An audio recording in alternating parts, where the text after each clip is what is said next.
Dear fellow human, I think by now you are sensing that something does not seem right.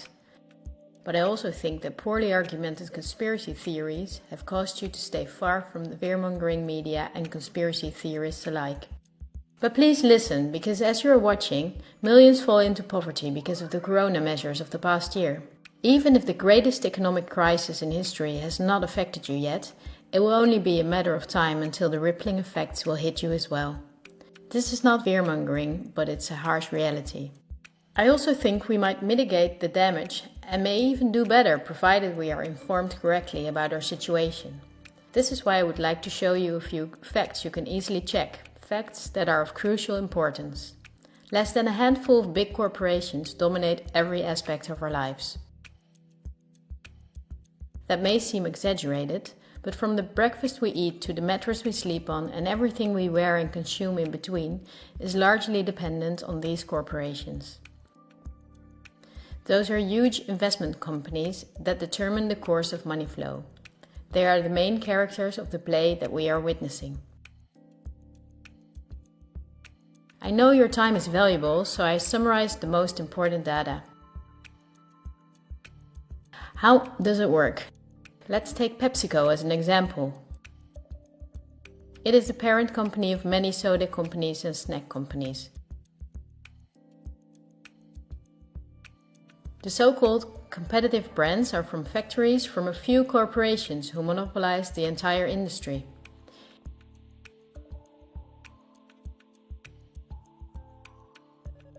In the packaged food industry, there are a few big companies, like Unilever, the Coca-Cola company, Mondelez and Nestlé. In the picture you see that most brands in the food industry belong to one of these corporations. The big companies are on the stock market and have the big shareholders in the board of directors.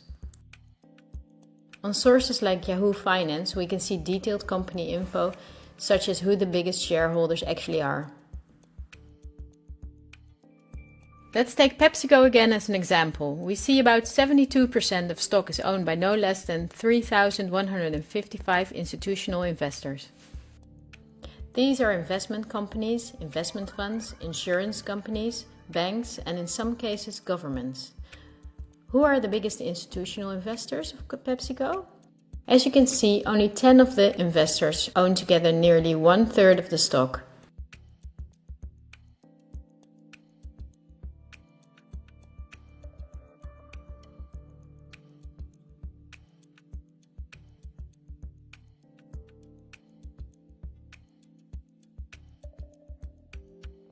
The top 10 of investors together amount to a value of $59 billion. But out of those 10, only 3 own more stock than the other 7. Let's remember them and look up who owns the most stocks of the Coca-Cola company, the biggest competitor of Pepsi.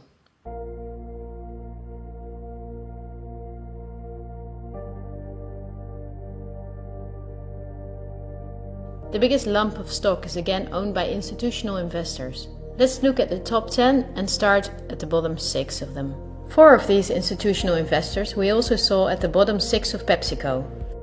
These are Northern Trust, JP Morgan Chase, Geode Capital Management and Wellington Management.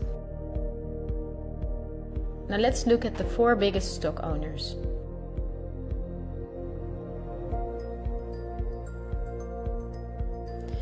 They are BlackRock, Vanguard and State Street. These are the world's biggest investment firms, so PepsiCo and Coca-Cola are not competitors at all. The other big companies that own a myriad of brand names like Unilever, Mondelez and Nestlé are from the same small group of investors. But it's not only in the food industry that their names come up. Let's find out on Wikipedia which are the biggest tech companies.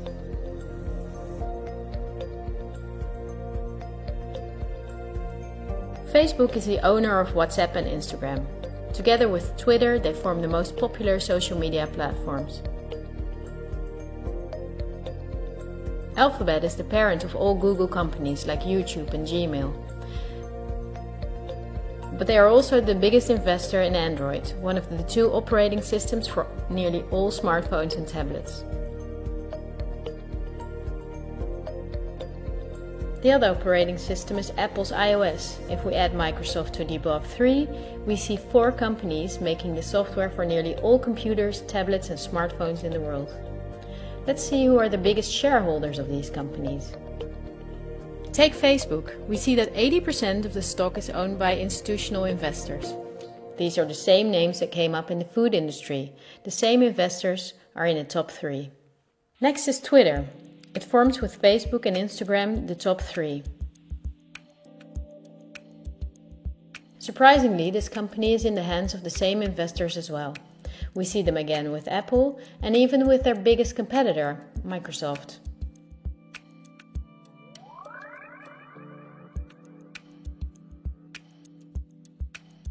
Also, if we look at other big companies in the tech industry that develop and make our computers, TVs, phones and home appliances, we see the same big investors that together own the majority of the stock.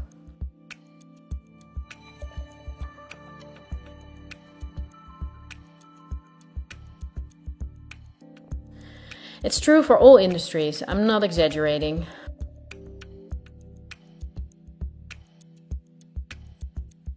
One last example. Let's book a holiday. On our computer or smartphone, we search for a flight to a sunny country on Skyscanner or Expedia. Both are from the same small group of investors. We fly with one of the many airlines, many of which are in the hands of the same investors and of governments, as is the case with Air France-KLM. The plane we board is in most cases a Boeing or an Airbus, also owned by the same names. We book through Booking.com or Airbnb, and when we arrive we go out for dinner and place a comment on TripAdvisor. The same big investors show up in every aspect of our trip. And their power is even bigger because of the kerosene is from their oil companies or refineries. The steel from which the plane is made comes from their mining companies. This small group of investment firms and funds and banks are namely also the biggest investors in the industry that dig for raw materials. Wikipedia shows that the biggest mining companies have the same big investors that we see everywhere.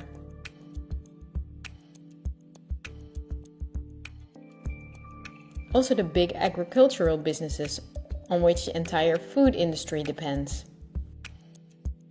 They own Bayer, the parent company of Monsanto, the biggest seed producer in the world.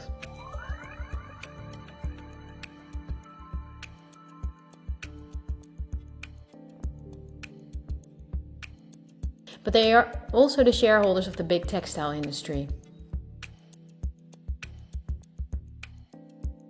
And even many popular fashion brands who make the clothing out of the cotton are owned by the same investors.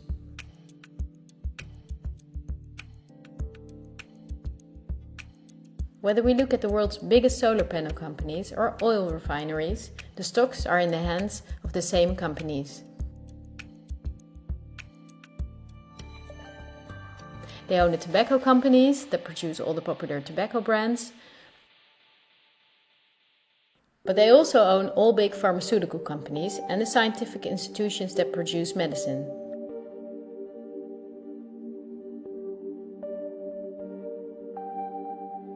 They own the companies that produce our metals and also the entire car, plane and weapon industry, where a great deal of the metals and raw materials are used.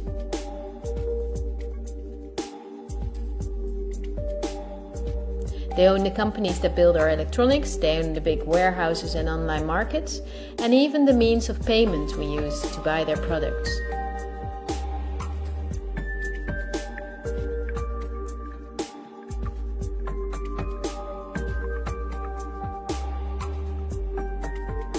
To make this video as short as possible, I only showed you the tip of the iceberg.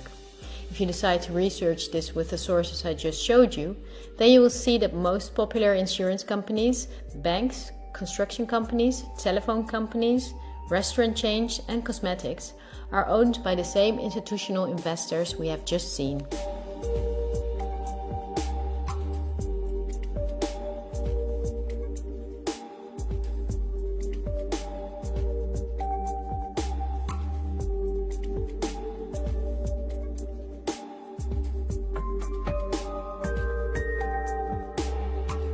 These institutional investors are mainly investment firms, banks, and insurance companies.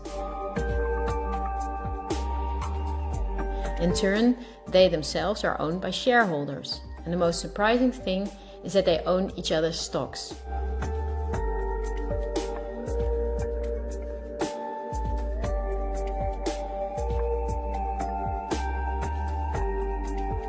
Together they form an immense network comparable to a pyramid. The smaller investors are owned by larger investors. Those are owned by even bigger investors. The visible top of this pyramid shows only two companies whose names we have often seen by now. They are Vanguard and BlackRock. The power of these two companies is beyond your imagination. Not only do they own a large part of the stocks of nearly all big companies, but also the stocks of the investors in those companies. This gives them a complete monopoly.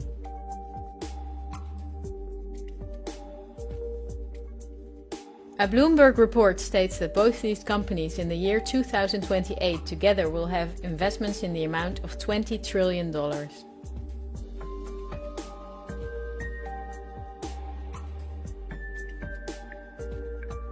That means that they will own almost anything.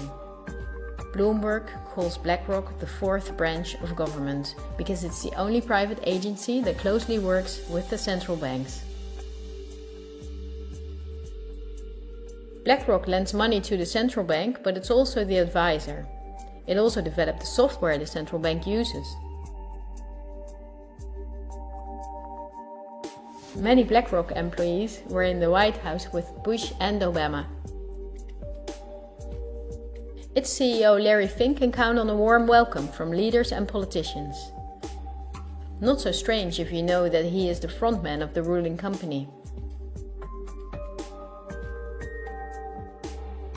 But Larry Fink does not pull the strings himself.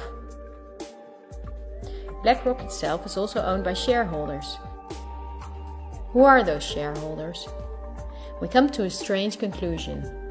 The biggest shareholder is Vanguard. But now it gets murky. Vanguard is a private company and we cannot see who the shareholders are.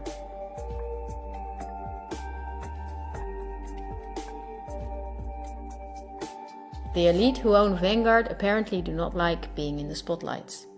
But of course they cannot hide from who is willing to dig.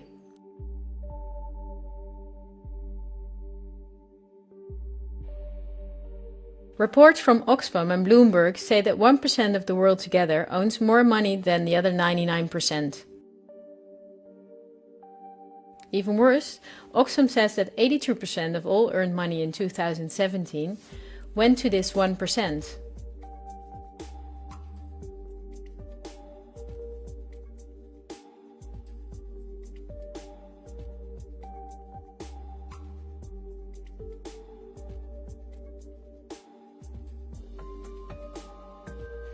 Forbes, the most famous business magazine, says that in March 2020 there were 2,095 billionaires in the world.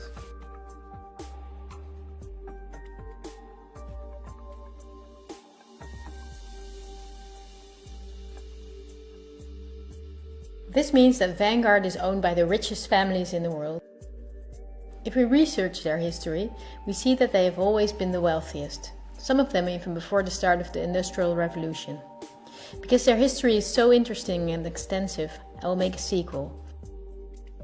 For now, I just want to say that these families, of whom many are in royalty, are the founders of our banking system and of every industry in the world. These families have never lost power, but due to an increasing population they had to hide behind firms like Vanguard, of which the stockholders are the private funds and non-profits of these families.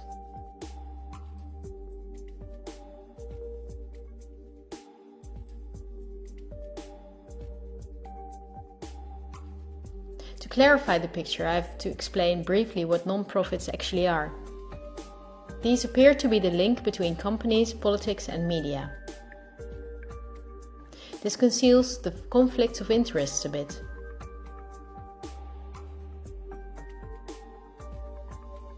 Non-profits, also called foundations, are dependent on donations. They do not have to disclose who their donors are. They can invest the money in the way they see fit and do not pay taxes as long as the profits are invested again in new projects. In this way, non-profits keep hundreds of billions of dollars among themselves. According to the Australian government, non-profits are an ideal way of financing terrorists and of massive money laundering.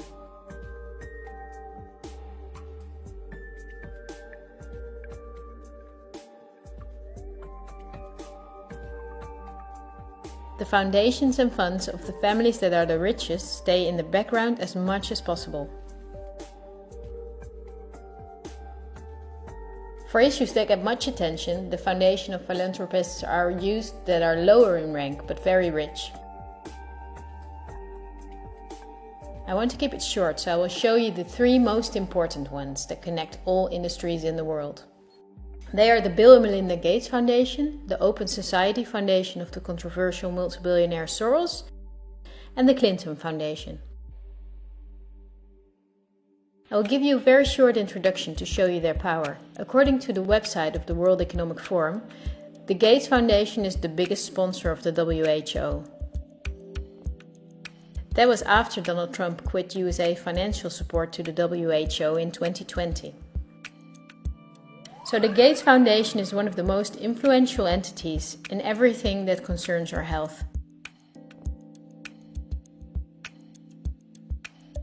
The Gates Foundation works closely with the biggest pharma companies, among which are Pfizer, AstraZeneca, Johnson & Johnson, BioNTech and Bayer. And we have just seen who their biggest shareholders are. Bill Gates was not a poor computer nerd who miraculously became very rich. He's from a philanthropist family that works for the absolute elite. His Microsoft is owned by Vanguard, BlackRock and Berkshire Hathaway. But the Gates Foundation, after BlackRock and Vanguard, is the biggest shareholder in Berkshire Hathaway. He was even a member of the board there.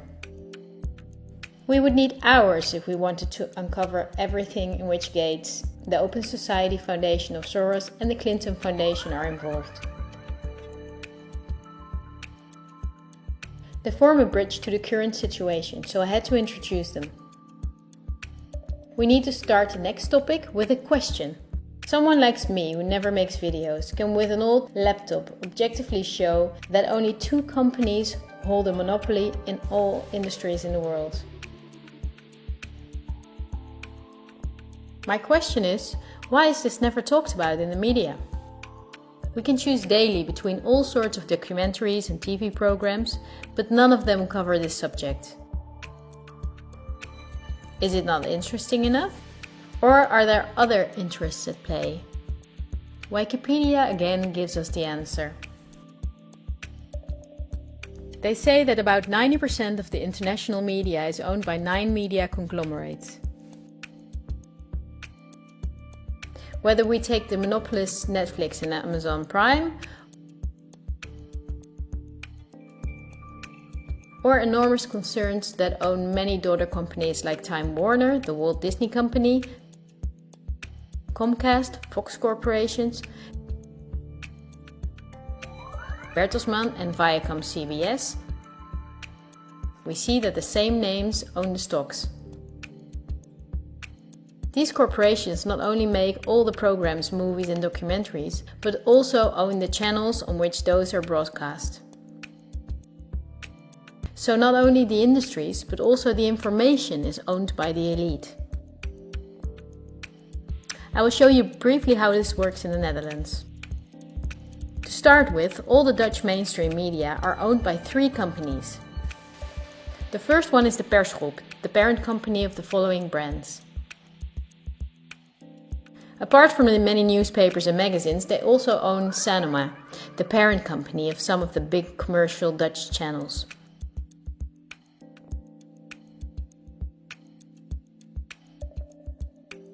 Many media outlets from abroad, like VTM, are also owned by the Persgroep.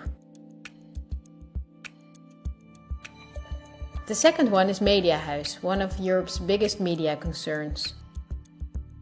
In the Netherlands, Mediahuis owns the following brands: Until 2017, also Sky Radio and Radio Veronica were owned by Media House, as were Radio 538 and Radio 10. And then there's Bertelsmann, which is one of the 9 biggest media firms. This company owns RTL, that owns 45 television stations and 32 radio stations in 11 countries. But Bertelsmann is also co-owner of the world's biggest book publisher, Penguin Random House.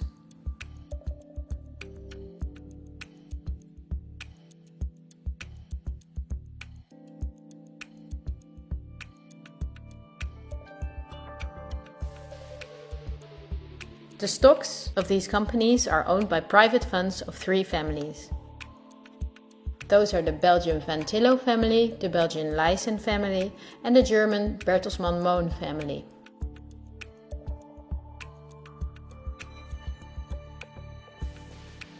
All 3 families sided with the Nazis in the war, according to Wikipedia. For this reason, the Telegraaf, the Leysen newspaper, was temporarily forbidden in the Netherlands after the war.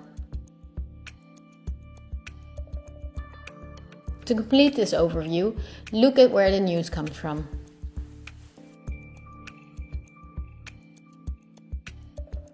The daily news of all these media outlets, the diverse news media, do not produce news. They use information and footage from the press agencies ANP and Reuters. These agencies are not independent. ANP is owned by Talpa, John de Mol. Thomson Reuters is owned by the powerful Canadian Thomson family.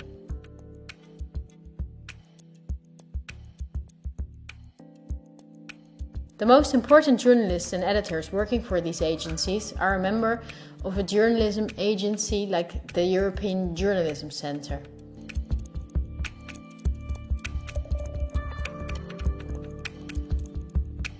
These are one of the biggest European sponsors of media-related projects.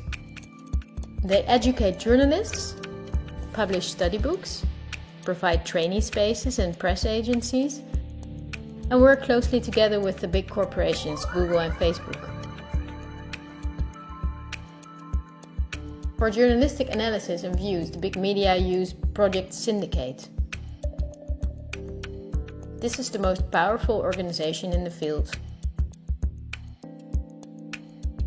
Project Syndicate and organizations like I mentioned are together with the press agencies the link between all worldwide media outlets. When news anchors read from their audio cues, chances are that the text stems from one of these organizations. That is the reason that worldwide media shows synchronicity in their reporting. One-sided news stories plaguing our country. The sharing of biased and false news has become all too common on social media.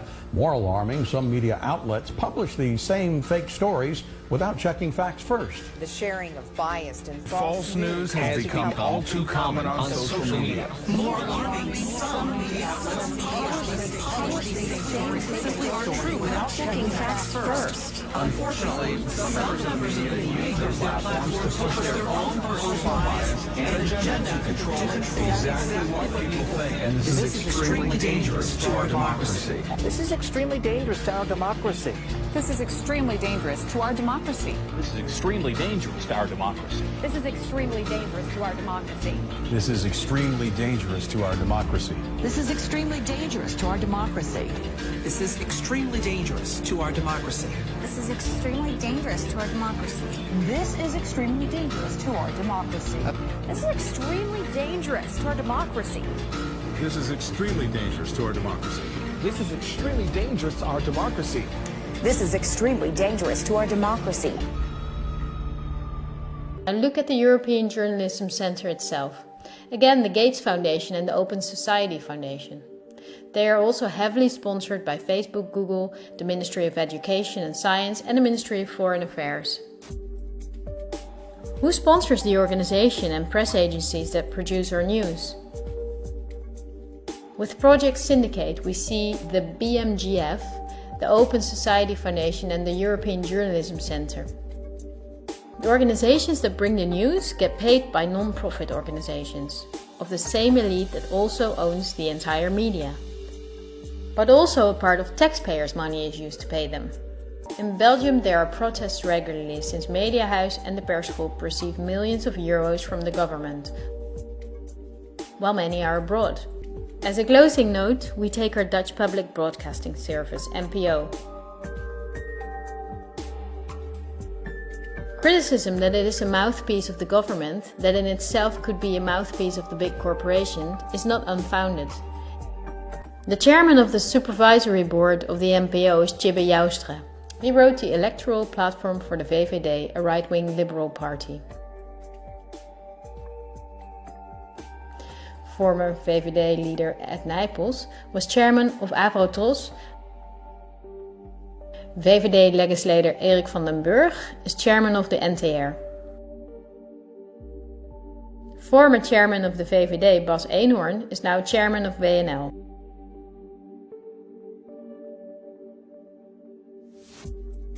Former PvdA State Secretary Martijn van Dam controls the distribution of benefits to the NPO and sits in the board of the NPO.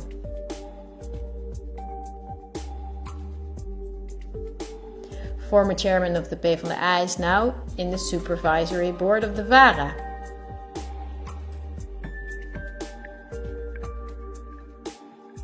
CDA politician Paul Roep is chairman of the supervisory board of KRO and CRV. The partner of D66 minister Ollegren, Irene van Brekel, is editor-in-chief of the news comedy Lubach.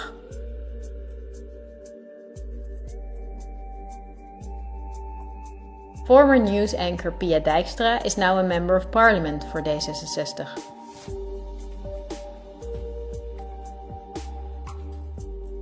Well, this was a lot to chew on, and I tried to make it as short as I could. I only used examples that I thought were necessary to create a clear overview. This helps to better understand our current situation, that can shed new light on past events.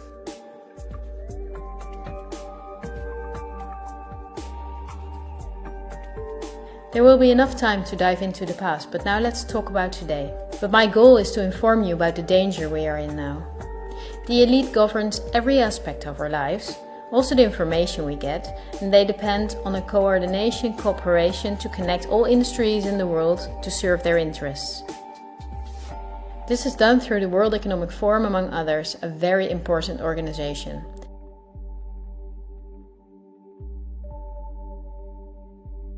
Every year in Davos, the CEOs of big corporations meet national leaders, politicians and other influential parties like UNICEF and Greenpeace.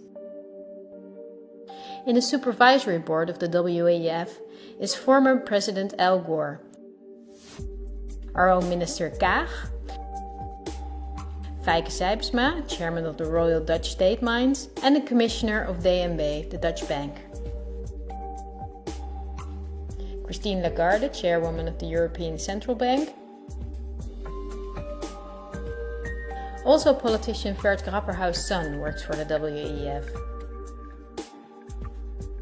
Wikipedia says that the annual fee for members is €X.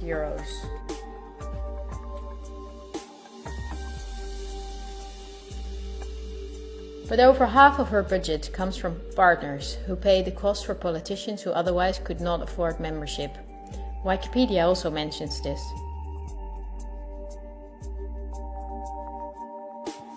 According to critics, the WEF is for rich businesses to do business with other businesses or with politicians. For most members, the WEF would support personal gain instead of being a means to solve the world's problems. Why would there be many world problems if the industry leaders, bankers and politicians from 1971 onwards have gathered every year to solve the world's problems? Isn't it illogical that after 50 years of meetings between environmentalists and the CEOs of the most polluting companies, nature is gradually doing worse, not better? That those critics are right is clear when we look at the main partners that together make up more than half of the budget of the WEF.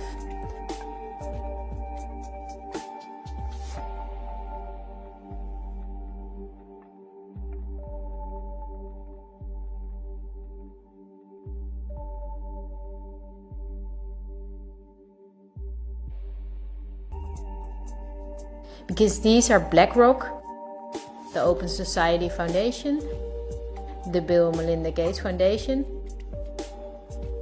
and many big companies from which Vanguard and BlackRock own the stocks.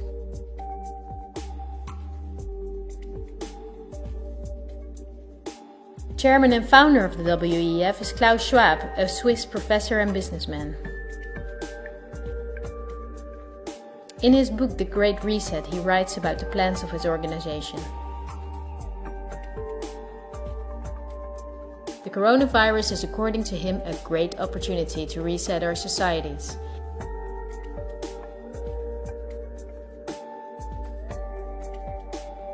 He calls it Building Back Better.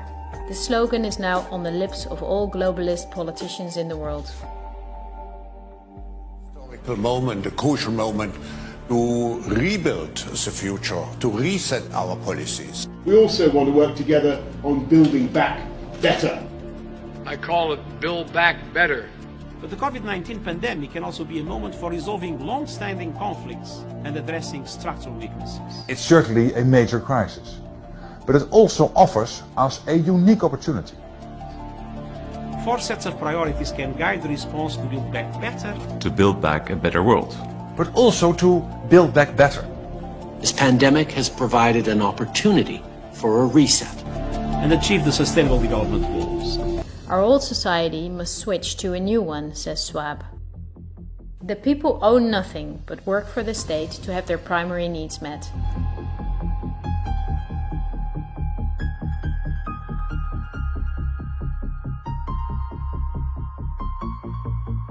The WEF says it's necessary, for the consumption society the elite forced upon us is not sustainable anymore.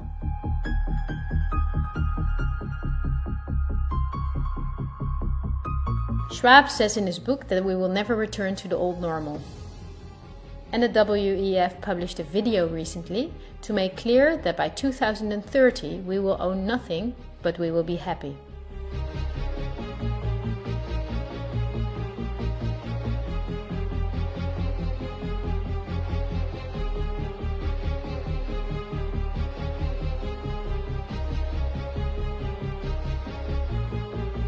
You probably heard of the New World Order. The media wants us to believe that this is a conspiracy theory, yet it has been talked about by leaders for decades. George Bush Sr., Bill Clinton and Nelson Mandela, but also world-famous philanthropists like Cecil Rhodes, David Rockefeller, Henry Kissinger and even George Soros.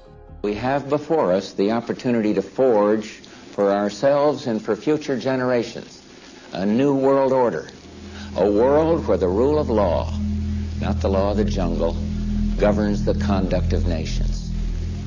When we are successful, and we will be, we have a real chance at this new world order, an order in which a credible United Nations can use its peacekeeping role to fulfill the promise and vision of the UN's founders. After 1989, President Bush said, and it's a phrase that I often use myself, that we needed a new world order. The affirmative task we have now is to actually create a new world order.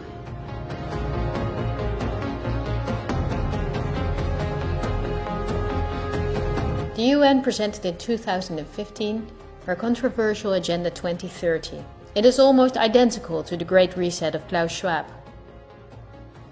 The UN wants to make sure, as does Schwab, that in 2030 poverty, hunger, pollution and disease no longer plague the earth. Sounds nice, but wait till you read the small print. The plan is that Agenda 2030 will be paid by us, the citizens. Just like they ask of us now to give away our rights for public health, they will ask us to give away our wealth to battle poverty. These are no conspiracy theories. It is on their official website. It comes down to this. The UN wants taxes from Western countries to be split by the mega corporations of the elite to create a brand new society. It's a new infrastructure because fossil fuels are gone in 2030. For this project, the UN says we need a world government, namely the UN itself.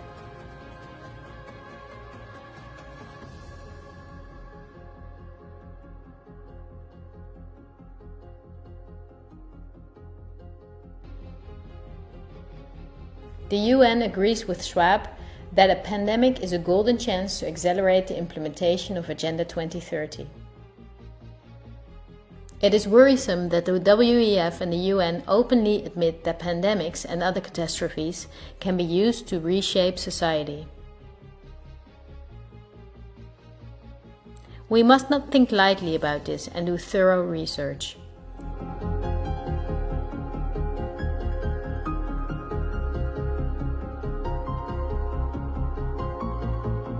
On Friday, October 18, 2019, months before the pandemic was announced, a gathering was held in the Pierre Hotel in New York City. It was a meeting for very important persons. Present were politicians, highly credited health experts, and pharmacologists. The goal of the gathering was the simulation of a worldwide pandemic. Could be a coincidence, right? But as an example, they used the coronavirus. The simulation covered how the virus would develop and how it could only be detained if people cooperated in industries, governments, and government agencies. Again, a new world order to save us. Is it surprising when I tell you that this gathering, Event 201, was organized by the World Economic Forum, the Bill and Melinda Gates Foundation, and the Johns Hopkins Institute? This is no conspiracy theory. Look on the official website of Event 201. At this point, you may not be surprised anymore that the Robert Koch Institute, just like any other public institute, is closely connected to Gates WHO and that it created a similar simulation in 2012.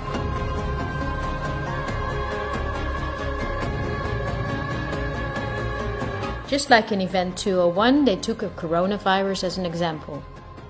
In this simulation, the starting point was a food market in Southeast Asia. A coronavirus would jump from an animal to a human.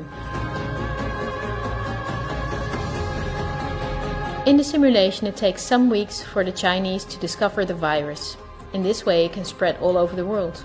A simulation is made of the next 3 years of lockdowns, destroyed economies, and the impacts on society, riots and protests included. I won't go into the details, look it up on the website of the German government. Lastly, I would like to show you part of a talk of virologist Mark van Ranst which he held on January 22nd, 2019 in Chatham House. The Chatham House organization is financed by the elite corporations and also by the Gates Foundation. This is an important non-profit in London where important figures gather to talk about the world's problems. The Chatham House Prize was given to Hillary Clinton, Melinda Gates and John Kerry. During the talk, our own Ab Oosterhuis is in the front row. Van Ranst explains how he misled the people during the swine flu. He triggered fear by death numbers without context and media manipulation. He laughs as he tells how he made sure that the vaccines of the pharmaceutical companies he was working for then were accepted by many fearful people. To tell you about my experiences being the crisis manager, the flu commissioner for Belgium and highlighting the communication aspects there. And then you have one opportunity to do it right. I mean, day one is so important. In day one, you start your communication with the press, with the people, and you have to do it right. I mean, you have to go for one voice, one message.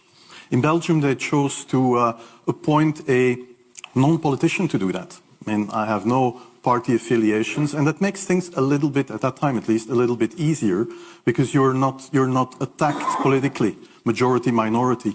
That doesn't come into play, and that was a huge advantage. The second advantage is that you can play in Brussels the complete naive guy and get a lot more done than you would otherwise be able to do. You have to be omnipresent that first day or the first days, so that you attract the media attention.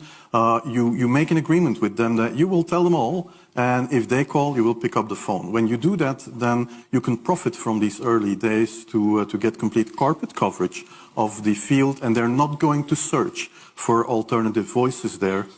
And if you do that, that makes things a lot easier. And then you have to say, okay, well, we will have H1N1 deaths. Of course, that would be unavoidable. I used there Sir Donaldson's quote, where he said that in the UK, By the peak of the epidemic, 40 people would die per day at the end of the summer. So 62 at that time million people in UK, 40 deaths a day. I worked it out for Belgium. That would be 7 deaths a day at the peak of the epidemic. I used that in the media. 7 Belgian flu deaths per day at the peak of the epidemic would be realistic. That is true in every year, even interpandemically. That is very, very conservative. However, talking about fatalities is important because when you say that, people say, wow, what do you mean? People die because of influenza? And that was a necessary step to take. And then, of course, a couple of days later, you had the first H1N1 death in the country, and the scene was set and it was already talked about. And then you had to pick who is going to be vaccinated first. And then, well, women and children first, whatever. I mean, risk groups, they were important.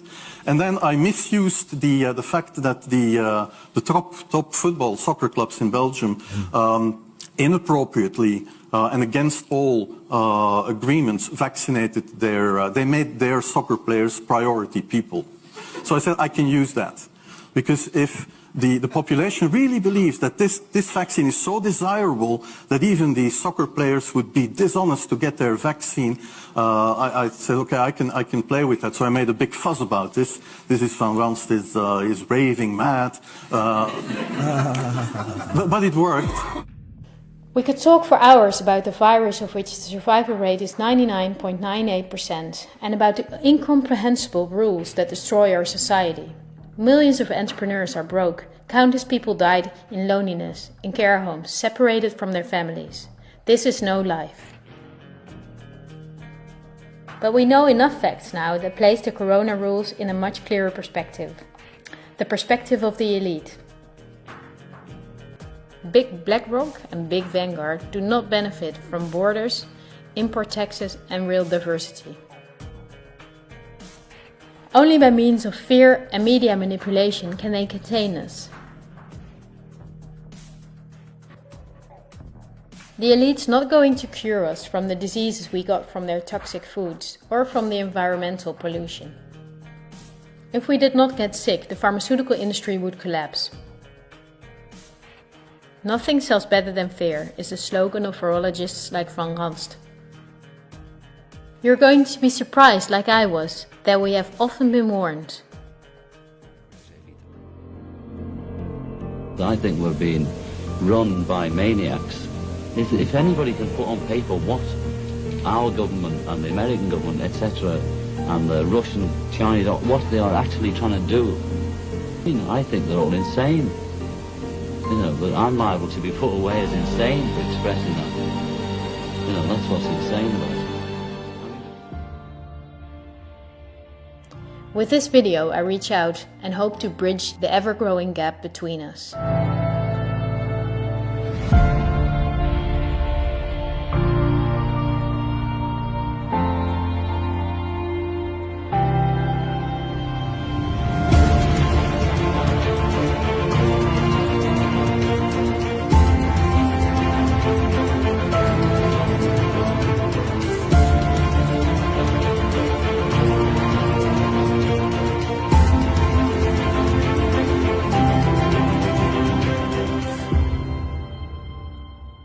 Thank you for listening.